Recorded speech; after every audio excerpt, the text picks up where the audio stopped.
নমস্কার, আমি শুভশ্রী গাঙ্গুলি। নমস্কার, আমি দেব। 12 বছর পর আবার আমরা একসাথে সমস্ত অপেক্ষার অবসান ঘটিয়ে আপনাদের কাছের সিনেমা হলে মুক্তি পাচ্ছে ধূমকেতু আসছে বড় পর্দায়। অবশেষেই 14ই আগস্ট। আর অপেক্ষা নয়, দেখা হচ্ছে সবার সাথে বড় পর্দায়। আমাদের ছবি ধূমকেতু 14ই আগস্ট 2025। এই 14ই আগস্ট 2025। ধন্যবাদ। 12 বছর পর আবারও একসঙ্গে একই পোশাক পরে ধরা দিলেন দেব শুভশ্রী এবং বললেন 12 বছর পর আবার আমরা একসঙ্গে। হ্যাপি ওয়ার্ডস। দেব শুভশ্রীর এই ভিডিও এখন সোশ্যাল মিডিয়ায় ভাইরাল।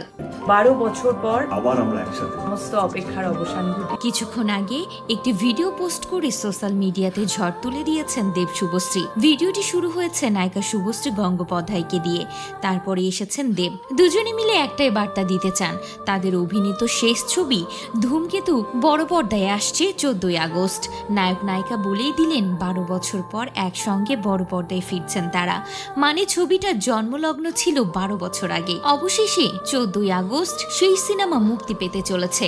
একই রঙের পোশাক, একই রঙের ব্যাকগ্রাউন্ডে সামনে এসে দুজনে সেই বার্তাই দিলেন। এতদিন পরে দেব শুভশ্রী একসঙ্গে দেখে দেব শুভশ্রীর ভক্তদের যেন খুশির সীমানা নেই। তো ভিউয়ার্স, আপনাদের কেমন লাগলো অবশ্যই কমেন্ট করে জানাতে ভুলবেন না।